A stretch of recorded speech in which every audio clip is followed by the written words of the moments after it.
Hello friends, I am back on the campus of DePauw University today for the first time since late February when Ken Jennings was here. But it's a sad day. John Baughman passed away on June 26th, and today it's very hot out here, so pardon my tie. I did have it knotted, but today we said goodbye to John. 95 years old, got the Purple Heart in World War II, was a very modest man, loved history, loved this community, loved this college. He was a graduate of DePauw.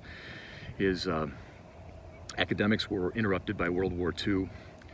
One of the smartest people I ever knew.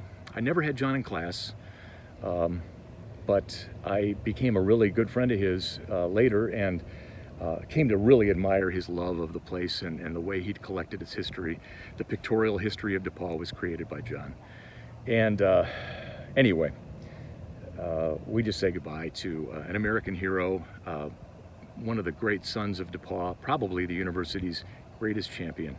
And John, we love you. There was a great story in there, by the way. John Schlotterbeck had passed it along, and Barbara Steenson also passed it. They were in North Carolina, which is why they weren't here today, but John Dittmer, Carl Singer, and Wes Wilson also spoke at the ceremony here, which is just beautiful. Brian Landock, the Reverend, did a tremendous job.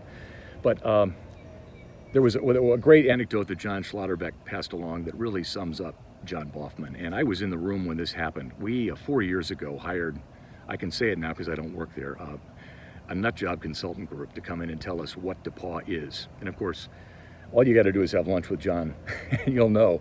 In fact, Brian Casey had me for lunch the first week he was on campus, and I brought John along because he knows that much. And people need to really, and Brian was a historian, understand that history repeats itself, and history matters when you're building an institution. But this consultant was asking those of us in the room, what DePauw is, and as they tried to come up with a branding strategy. And John came up in his walker, and in his typical way, and he would have been 91 at the time, said, "You have no idea what DePauw is," to this outside consultant. And that was John. He was always the bee in the room, a loving bee.